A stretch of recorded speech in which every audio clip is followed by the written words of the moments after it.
할렐루야. 오늘 민수기 6장 1절에서 8절까지 말씀을 함께 봤습니다. 오늘 말씀의 제목을 하나님의 영광을 위하여라고 정했습니다. 오늘 읽은 이 민수기 6장의 말씀은 나실인에 관한 규정이 본문에 기록되어 있습니다. 나실인은 어떤 사람이냐면 오늘 본문 2절에도 기록하고 있는 것처럼 자기 몸을 구별하여 여호와께 드리려고 서원한 자가 나실인입니다. 쉽게 이야기하면 이겁니다. 내 인생 모든 걸 하나님 앞에 다 드리고 걸겠습니다. 그리고 하나님 말씀하시는 대로 하나님 뜻대로 모든 일들을 다 하고 살아가겠습니다 라고 서원한 자들을 나실인이라고 기록하고 있습니다.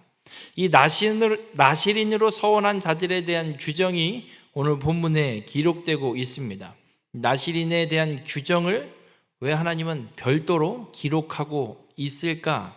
이유가 있습니다. 오늘 본문 8절에 나실인으로 서원한 자는 어떤 사람이 되냐면 자기의 몸을 구별하는 모든 날 동안 그는 여호와께 거룩한 자이기 때문에 하나님께서 이 나실인에 대한 서원 규례를 오늘 별도로 본문에 기록해 놓고 있습니다.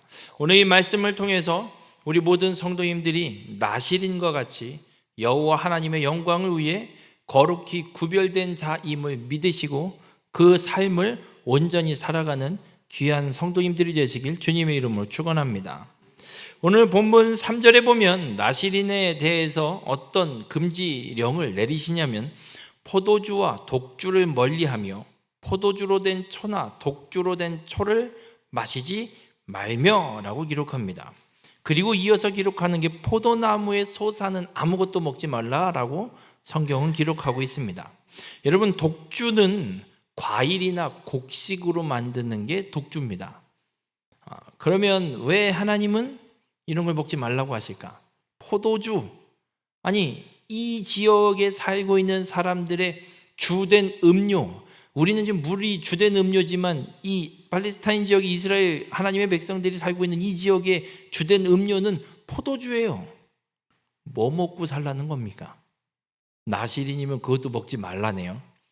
물도 함부로 못 먹겠는데 지금 뭘 마시고 살라고 하시는 거지. 하나님이 그런데 문제는 이 포도주, 모든 곡식이 됐든 과일이 됐든 어떤 재료로 만들었든 술은 다 먹지 말라 이렇게 말씀하고 있습니다. 여러분, 하나님이 이걸 금지하신 이유가 있습니다. 한 가지 여쭤보겠습니다. 포도나무를 심어서 포도를 수확하는데 첫 수확을 하는데 얼마나 걸리던가요? 올 봄에 포도나무 심으면 올 여름에 포도를 따든가요? 몇 년 정도 걸리던가요? 한 3년? 그죠? 지금 저기 옆에 매실나무, 살구나무, 자두나무 심었는데요. 지금 한 2년 됐거든요. 안 열리고 있어요. 내년에는 달리겠죠? 걸음을 많이 해야 될 것 같죠? 무엇을 이야기하려고 하는 거냐면 여러분, 포도주, 독주, 과일로 만드는 술, 곡식으로 만드는 술, 이러한 이런 재료들, 술을 만드는 재료들을 얻기 위해서 필요한 건 농사를 져야 된다는 얘기예요. 지금 민수기는 어떤 이야기죠? 이스라엘 백성들이 어디를 가고 있죠? 광야를 걷고 있어요. 광야를 걷는다는 얘기는 정착한 게 아니에요. 지금 구름 기둥이 갑자기 움직이면 다 싸지머지고 가야 돼요. 그러다 안 가고 멈춰서면 그 자리에 텐트 치는 거예요. 하루, 이틀, 일주일을 있을 수도 있고 한 달을 있을 수도 있고 1년을 있을 수도 있어요. 얼마를 있을지 몰라요. 그러다 갑자기 움직이면 또 다 싸지머지고 움직여야 되는 게 광야 생활이에요. 정착하지 못하고 있는 삶을 살아가고 있는 게 광야의 삶이에요. 오늘 하나님이 금지하고 있는 술, 이런 것들, 이 재료들을 얻으려면 최소한 한 곳에 정착해서 최소한 3년 이상, 4년, 5년은 살아야 포도도 얻을 수 있고 곡식도 얻어서 술을 담아서 독주를 만들어낼 수가 있습니다. 여러분, 광야를 걸어서 하나님의 약속의 땅을 향해 가야 하는 이스라엘 백성들입니다. 이 거친 광야에서 하나님이 인도하고 계시는데 나시린에게는 포도주, 이런 술, 독주 이런 걸 마시지 말고 먹지도 말라고 말씀하시는 이유는 어디 이 세상에 정착해서 살 생각을 하지 말라는 겁니다. 여러분, 삶을 하나님께 드리기로 서원한 겁니다. 나시린은 특별히 이 시대, 이 지금 광야 생활하고 있는, 물론 이후에 나라가 세워지고 왕도 세워져서 나라가 정착되는 그때에도 이 나시린 규례가 사용되지만 지금 일단은 광야를 걷고 있는 이스라엘 백성들에게 하나님을 위해 나시린으로 서원해서 무엇인가 일을 하는 건 어떤 의미냐면 성막에 가서 봉사하는 거예요. 하나님이 성막에서 봉사할 자들은 레위인들로 완전히 그냥 제한을 걸어버리셨습니다. 레위인 말고는 아무도 할 수 없습니다.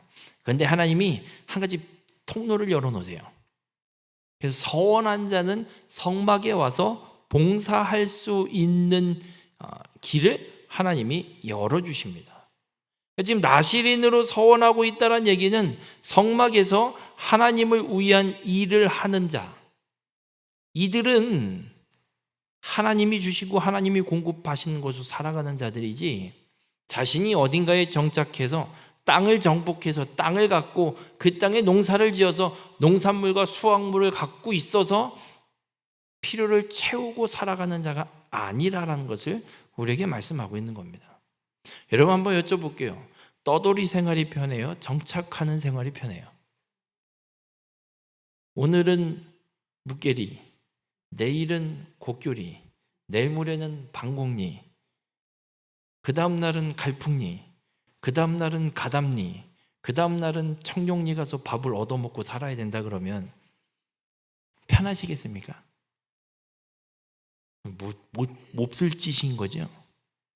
내 집에서 어느 집이 됐든 월세를 살든 전세를 살든 그냥 얹혀 살든 어쨌든 사는 집 공간이 있어서 그곳에서 매일 끼니를 해결하고 먹고 살고 일을 하다 돌아갈 집이 있고 그곳을 떠나지 않아도 되고, 이게 더 편한 거죠. 그런데 하나님은 나시린들에게 분명하게 말씀합니다. 광야길을 걸어 약속의 땅에 들어가야 할 자들이기 때문에 이 광야에서 정착할 생각을 하지 말라는 거예요. 그럼 우리에게 이게 어떤 의미냐? 여러분, 우리의 인생도 광야 같은 세상길을 걸어가고 있습니다. 우리가 정착할 곳은 이 세상이 아니라는 걸 주님은 우리에게 말씀하고 있습니다. 여러분, 근데 문제는 지금 우리는 어디서 살고 있죠?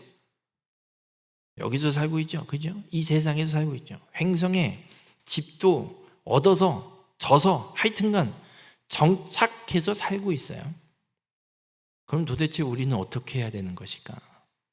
여러분, 우리가 이 땅에 정착해서 살아가고 있지만 우리의 인생이 광야입니다.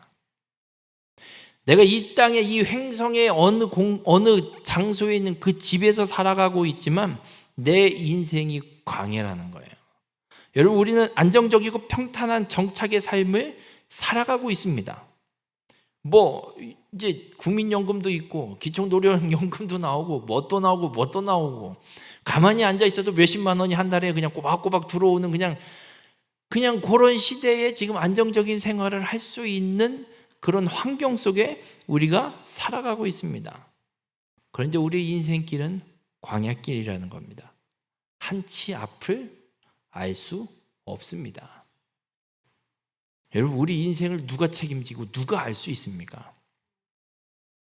우리 김영자 성도님 남편분이 지금 병원에서 입원 중에 계세요. 말레이시아를 가기 전부터 병원에서 병원 의사들이 진단하는 거예요. 이번 주를 넘기기가 힘들 것 같아요. 제가 갔더니 이번 주는 뭐예요? 이번 주는 충분히 기다리시라고 나 말레이시아 갔다 올 테니까 기다리셨더라고요. 그런데 어제였죠. 네, 어제 또 오늘을 넘기기 힘드실 것 같다고 또 자녀분들한테 다 연락이 왔대요. 어제 또 갔죠? 근데 제가 보니까 오늘 뭘 오늘을 넘기기 힘들어요. 뭐 혈압도 안정적이고 호흡도 안정적이고 심방도 심장 뛰는 거 맥박 상당히 안정적이에요. 어쨌든 기도하고 말씀 읽어드리고 기도해드리고 그리고 나오면서 우리 성도님 앞에서는 얘기 안 했지만 집사람이랑 오면서 뭘 오늘로 넘기기 힘들어. 뭐 며칠 더 뭐 언제 가실지 모르겠는데 더 사실 것 같은데. 그래갖고 자녀분들이 하룻밤 그냥 어머니랑 푹 잘 자고 가셨어요. 그냥 병원에 계세요 지금. 여러분, 의사가 아무리 의학적인 지식을 갖고 진단을 하고 판단을 할지라도 한 사람의 생명을 주관하시는 분은 하나님이신 줄 믿으시기 바랍니다. 하나님이 오늘 당장 여러분을 불러가시면 가는 거예요. 뭐 오늘이 위독하니 하루를 뭐 위독하다고 위태위태하게 있는 분을 하나님이 안 데려가 그냥 두시면 계속 사는 거예요. 이 무슨 말씀이냐면 우리의 인생이 하나님이 결정하지 않고 하나님이 뜻하지 않고 하나님이 계획한 대로 흘러가지 않으면 우리 인생은 아무것도 아니란 얘기예요. 우린 그런 인생을 살아가고 있어요. 뭐 땅도 갖고 집도 져서 내 집을 갖고서는 뭐 매달 연금 꼬박꼬박 몇십만 원씩 받으면서 살아도 하나님이 한순간에 끊어버리면 다 없어지고 그냥 하나님 부르면 가는 거예요. 그게 우리의 인생이란 얘기예요. 나시린으로 서원했다면 이 땅에 정착해서 이 땅에 있는 것들을 붙들고 살 생각을 하지 말라고 주님은 말씀합니다. 그러니까 주를 위해 일하는 자는 이 땅의 것에 매여서 살아가는 자가 아님을 분명하게 하나님이 선언하고 있습니다. 그래서 우리가 지금 횡성에서 살아가고 있지만 횡성에 정착해서 살아가고 있지만 우리의 인생이 광야 같은 인생임을 믿고 우리가 의지할 분은 오직 하나님밖에 없음을 고백하고 그 하나님만 의지하고 하나님의 인도하심을 따라가는 삶을 살아가야 한다는 겁니다. 히브리서 11장에 보면 믿음의 선진, 믿음의 조상들에 대한 이야기들 쭉 기록합니다. 그러면서 어떤 말씀을 하시냐? 히브리서 11장 13절에서 14절에 땅에서는 외국인과 나그네임을 증언하였으니, 여러분 믿음의 조상들이 어떻게 살았냐면 이 땅에서 뭐라고 이야기하냐면 외국인이고 나그네래요. 여러분은 나그네세요? 나그네긴 뭘 나그네요? 횡성토백이들이지. 나그네라 그러면 횡성에서는 제가 나그네죠. 횡성토백이가 아니니까. 전 아산이거든요. 제 출신지는 아산이에요. 충남 아산, 영인면 신하리. 횡성은 알지도 못하는 동네, 아무런 연고도 없는 동네. 이 믿음의 조상들이 어떻게 살았냐면 그렇게 사는 거예요. 땅에 정착해서 살았을지언정, 이 땅을 밟고 살았을지언정 우리는 나그네고 외국인이다. 여러분 외국인이 얼마나 서러운 줄 아세요? 말도 안 통해요. 지난주 말레이시아를 갔잖아요. 우리 권사님 말이 통해야지. 뭐라고 떠들어대는데 저도 못 알아들어요. 말이 통해야지. 통하는 건 하나, 아유 불쌍한 거, 안아주는 거, 그거 하나밖에 없었어요. 여러분 외국인 나그네로 사는 게 얼마나 힘들고 어려운 일인 줄 아십니까? 그런데 믿음의 조상들은 그래요. 땅에서 우리는 외국인이고 나그네다. 이 땅에 미련을 두고 산 사람들이 아니란 얘기예요. 14절에 뭐라고 이야기하냐면 자기들이 본향을 찾는 자임을 나타냅니다. 여러분 믿음의 조상들이 살아갔던 삶은요, 이 땅에 매여 사는 것이 아니라 더 나은 본향, 저 하늘에 있는 더 나은 본향을 찾는 자임을 나타내는 거예요. 이게 이 땅에서 나그네로 살아가는 게, 이 땅에서 외국인으로 살아가는 게 나는 더 나은 본향, 하늘에 있는 저 천국을 향해 가는 사람임을 나타내는 거라는 걸 말씀하고 있어요. 여러분 우리도 동일하게 살아가야 됨을 믿으시기 바랍니다. 우리가 이 땅에 살아가고 있지만 이 땅에서 우리는 나그네로 살아가야 되는 줄 믿으시기 바랍니다. 내가 지금 갖고 있는 거 뭐 얼마나 싸질러 들고 가실 수 있을 것 같으세요? 없어요. 뭘 싸질러고 가요? 저희 할머니가 5월 23일에 돌아가셨어요. 2013년. 네. 근데 돌아가시기 한 2주 전에 뭘 걱정해 주신 줄 아세요? 뭐는 다 심었냐? 아이고 참말로. 그리고 일주일 곡기 끊고 돌아가셨어요. 집에서 돌아가셨거든요. 그 곡기 끊기 전에는 뭐 심을 때 뭐는 다 심었냐 어쨌냐.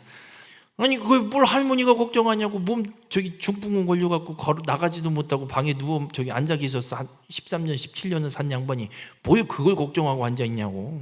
할머니 몸이나 걱정하고 사세요. 뭘 심는 건 아버지가 알아서 심지.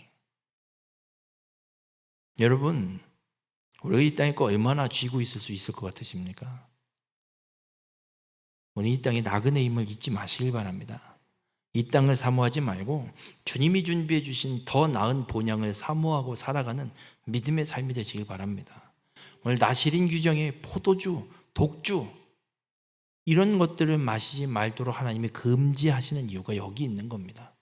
이 땅에 매여서 이 땅을 붙잡고 이 땅에 정착해서 살아가는 자가 아니라 저 천국, 하나님이 약속하신 그 땅, 그 저 하나님의 나라를 향한 믿음의 삶을 하나님만 의지하고 살아가라고 우리에게 말씀하고 있음을 믿으시고, 바라는 우리 모든 성도님들의 삶이 이 땅에서 외국인과 나그네임을 증언하며 살아가시길 주님의 이름으로 축원합니다.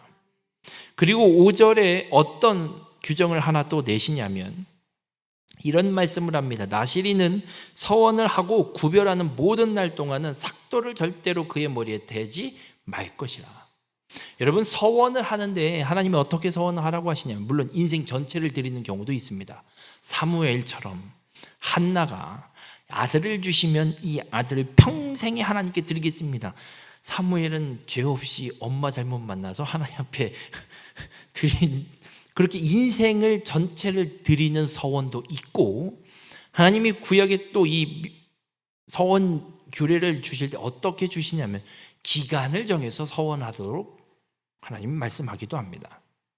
그래서 서원을 작정한 기간, 한 달이든 1년이든 뭐 10년이든 자신이 하나님 앞에 이렇게 서원하겠습니다라고 결단하는 그 기간 동안 뭘 하냐면 머리에 삭도를 대지 말래요. 머리를 깎지 말래요. 여러분, 머리를 안 깎으면 어떻게 될까요? 어떻게 돼요? 길겠죠. 그죠? 머리가 길겠죠. 특별히 남자가 머리를 깎지 않으면 머리가 길겠죠. 그러면 사람들이 볼 때 무슨 생각이 들까요? 남자가 뭘 머리를 저렇게 길게 자르고 저기 자르지 않고 저러고 지저분하게 자꾸 여자처럼 뭐 하는 짓이요? 이런 생각이 들 거예요. 그죠? 누가 봐도 머리 긴 사람은 머리를 깎지 않은 사람이에요. 그러면 이스라엘 백성들 사이에서 머리를 깎지 않는 사람은 어떤 사람이 되는 거예요? 나시린이 되는 거예요. 누가 봐도 나시린은 티가 나는 거예요. 지금 기간이 짧으면야 머리 기는 시간, 뭐 남자들 머리 한 석 달만 안 깎아보세요. 어떤가 머리가.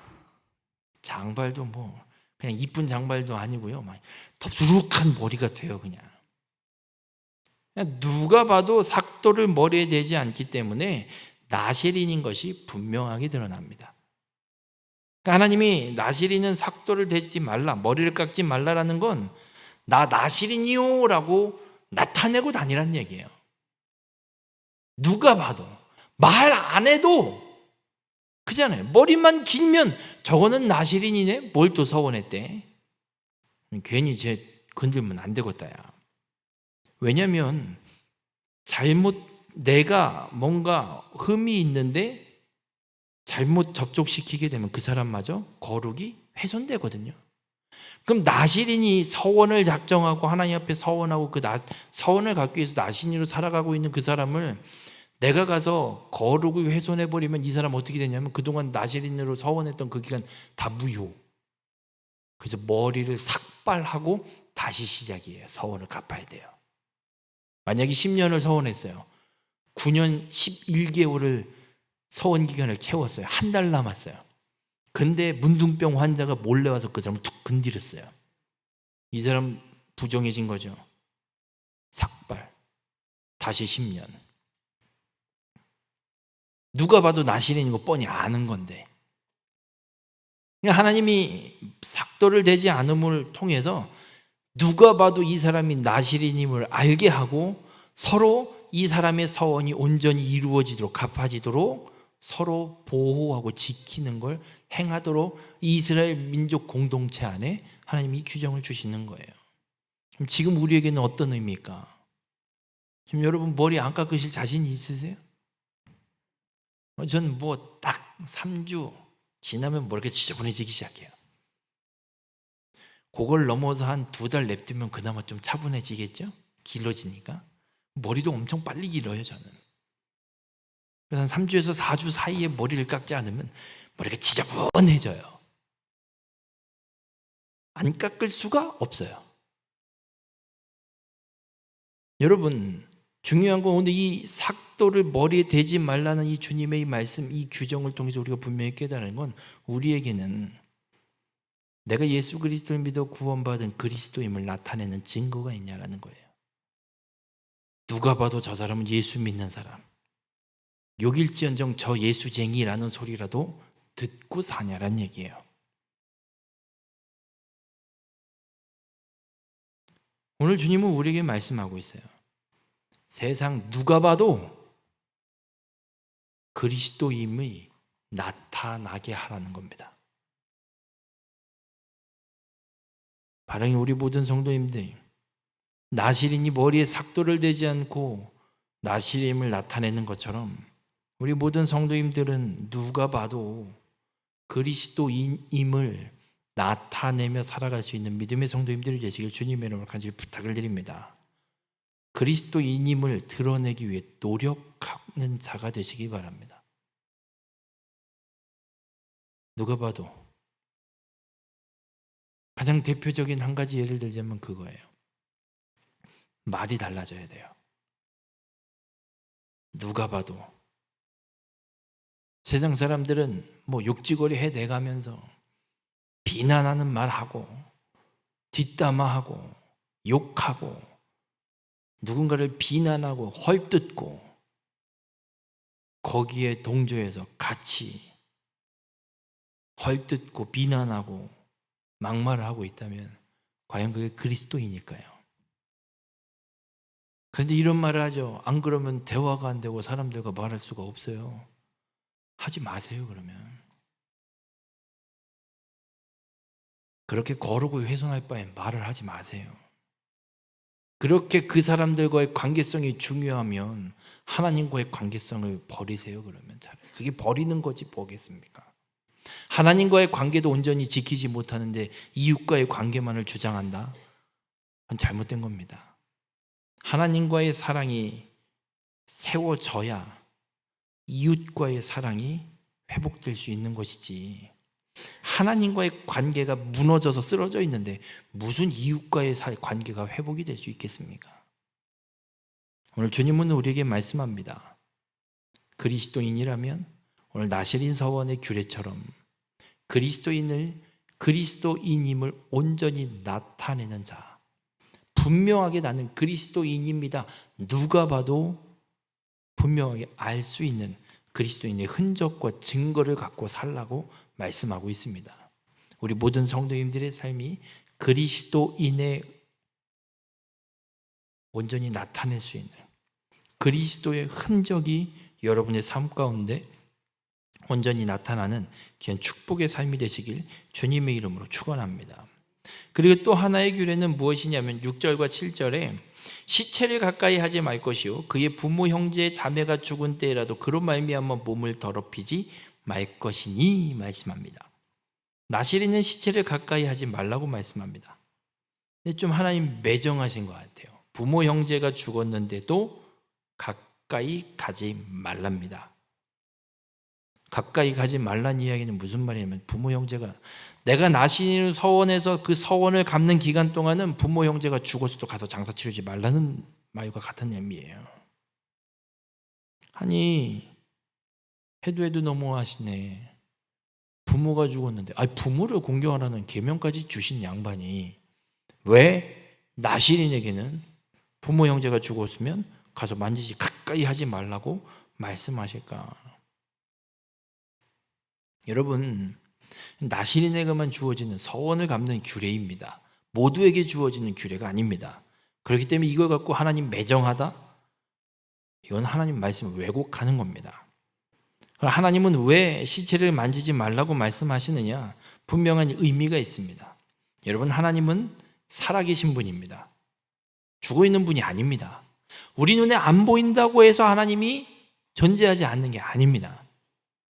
내 삶에 어떤 직접적인 이적과 같은 이런 일들이 일어나지 않는다고 해서 하나님이 살아계시지 않은 게 아닙니다.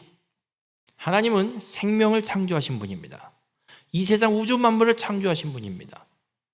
하나님 아니면 이 세상 그 어떠한 생명도 존재할 수 없었습니다. 하나님은 그렇게 우리의 생명을 주관하시고 이 세상 모든 만물을 주관하시는 분이라는 걸 분명하게 말씀하고 있습니다. 그래서 나시린이 죽은 것을 만져서 믿음이 죽은 것처럼 되지 않도록 시체를 가까이 하지 말라라고 말씀하고 있습니다. 그리고 언제나 무슨 일을 만나도 우리 안에 계신 살아계신 하나님을 드러내는 삶을 살도록 시체를 만지는 것을 하나님이 금지하셨습니다. 왜냐하면 시체는 사망의 증거입니다. 아예 그걸 끊어 놓으시는 겁니다. 사망이 아니라 하나님은 살아계신 하나님, 생명의 하나님, 우리에게 생명, 영원한 생명을 공급하시는 하나님임을 온전히 나타내고 그 하나님을 위해 삶을 살아가는 자가 나시린이기 때문에 시체를 가까이 하지 말라라고 말씀하고 있습니다. 아까도 말씀드렸지만 혹여라도 시체를 실수로 만졌다, 나시린으로 서원을 갚는 기간 중에 시체를 또 혹여나 만졌다, 그런 그날로 머리를 삭발하고 서원을 다시 처음부터 시작하는 것, 이것이 나시린 서원을 갚는 하나님의 규례입니다. 여러분, 왜 이렇게 하나님은 생명을 주관하시는 분인 건 알겠는데 시체를 만지지 못하면 부모 형제까지도 그 장례에 참석하지 못하게 하실까? 하나님은 분명하게 우리에게 말씀하고 있습니다. 나시린의 존재 목적, 하나님 앞에 서원하고 나시린으로 살겠다고 결정한 이자들이 행해야 하는 것, 하나님의 영광을 위해 하나님께 드려진 사람들이 나시린이기 때문에 이들은 반드시 하나님과의 관계 속에서 살아가야 되고, 하나님과 이 관계가 죽은 하나님이 아니라, 보이지 않는 하나님이 아니라 살아계신 하나님과의 관계 속에서 나시린의 서원을 갚는 삶을 살아가야 되기 때문에, 그래서 이 죽음의 상징, 이 생명을 해야 하는 사망인 이 시체, 이것들을 만들지 말라라고 하나님이 명령하고 있는 겁니다. 여러분, 우리의 삶도 동일한 줄 믿으시기 바랍니다. 하나님은 우리 안에 거하고 계십니다. 어떻게 거하시냐면 예수님이 말씀하신 대로 또 다른 보혜사 성령을 우리에게 보내주셔서 예수님이 영원히 세상 끝날까지 우리와 함께 하고 계심을 분명하게 말씀하고 있습니다. 그래서 우리가 이 땅에서 삶을 살아갈 때 내 안에 거하시는 살아계신 하나님을 드러내는 삶을 살아가야 함을 잊지 마시길 바랍니다. 하나님을 드러내는 삶을 산다는 것은 세상 사람들과 똑같이 사는 삶이 아닙니다. 세상 사람들, 예수 믿지 않는 사람들과 똑같이 사는 게 무슨 하나님을 드러내는 삶입니까? 그럴 바엔 뭐 예수 믿는다고 떠듭니까? 그냥 가서 살면 되는 건데. 하나님과 내 안에 계신 하나님을 드러내는 삶을 살아간다는 건 세상 사람들과 뭔가 다르게 살아간다라는 겁니다. 우리가 삶을 살아가는 가운데 수많은 상황들이 펼쳐지고 문제나 어려운 일이 닥쳐올 때가 있습니다. 그런 상황 속에서도 하나님과 살아있는 관계 속에 있음을 잊지 마시길 바랍니다. 문제가 와도 하나님은 나와 함께 하고 계심을 믿으시기 바랍니다. 문제가 해결되지 않아도 하나님이 나와 함께 하고 계심을 믿으시기 바랍니다. 어떤 돌파구가 하나도 보이지 않고 답답하고 미치겠는 상황이 와도 하나님이 나와 함께 하고 계심을 믿으시길 바랍니다. 다니엘과 세 친구들의 그 모습, 하나님이 우리를 구원하지 않으실지라도, 그리하지 아니하실지라도 하나님은 살아계신 하나님이심을 고백하고 있는 것처럼 하나님이 우리를 구원하지 않으실지라도, 하나님이 우리를 이 위기 속에서 건지지 아니하실지라도 하나님은 살아계신 하나님임을 고백하고 증거하고 살아가는 우리 모든 성도님들이 되시길 바랍니다. 그러면 한 가지 우리가 방법이 한 가지 있습니다. 문제가 나타날 때, 어려움이 닥쳐올 때 우리는 짜증과 화부터 날 때가 많습니다. 아우 씨, 또 이렇게 됐어. 진짜 아주 그냥 왜 하느님한테 다 이 모양이야. 여러분, 가장 먼저 그 말을 내뱉지 마시고 하나님을 먼저 찾으시기 바랍니다. 하나님, 이 상황은 어떻게 해야 될까요? 이걸 먼저 묻는 자가 되시길 바랍니다. 묻는다고 하나님이 대답해 주시진 않습니다. 아니, 그럼 뭐 대답도 안 해주시는데 뭐하러 그러는데, 진짜 속만 터지는데. 여러분, 이런 말이 있죠. 무슨 말을 하기 전에 몇 번을 생각하라고요? 3번은 생각하라고 이야기하잖아요. 왜 그러죠? 생각을 3번 하면서 내가 정말 이 말을 하는 게 맞는가? 이 말이 오히려 문제를 일으키진 않는가? 혹은 오히려 이것 때 해결되지 않는 것이 아닌가? 정말 이 상황이 필요한 말인가를 생각하고 확인해 보라고. 그러면 말의 실수를 줄일 수 있다 이야기를 합니다. 알게 되는 청년들이 또 결혼하기 전에 이렇게 찾아오기도 합니다. 전 이럽니다. 이런 말을 합니다. 결혼하면 제발 싸우지 좀 말아라. 지금도 결혼 준비하면서 이렇게 싸운대요. 그럼 그래요. 싸울 것 같으면 말을 하지 마. 말을 하지 마. 그냥 가만히 있어. 다음 날 얘기해. 이게 효과가 있는 게요. 그 자리에서 내뱉잖아요. 싸우고 일주일, 며칠을 싸워도 안 풀려요. 아이고, 별것도 아니에요, 솔직히. 그런데 그 순간에 아무 말을 하지 않고 그냥 가만히 있고 다음날 가서 다시 곱씹고 이야기를 하잖아요. 싸움이 안 나요.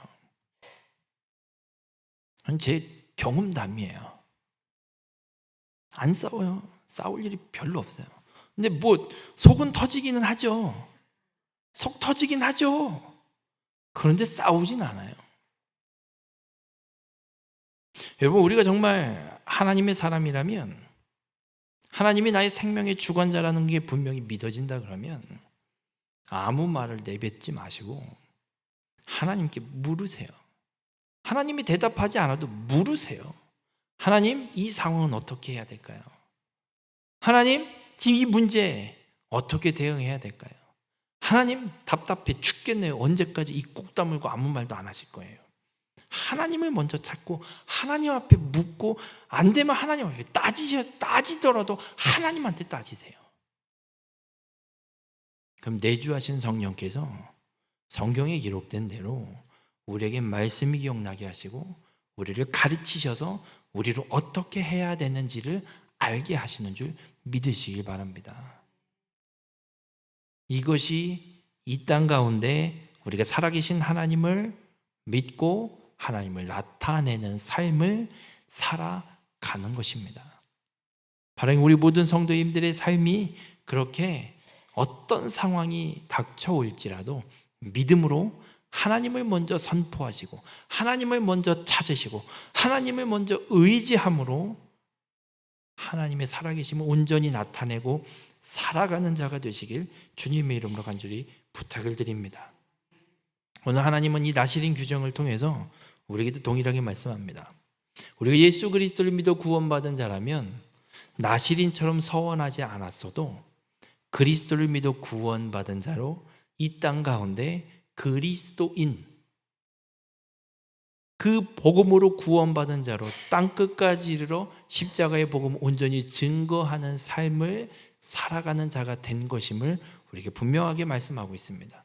그 삶을 살아가는 길은 다른 것이 아니라 하나님을 온전히 나타내는 삶을 살아가는 것임을 말씀하고 있습니다.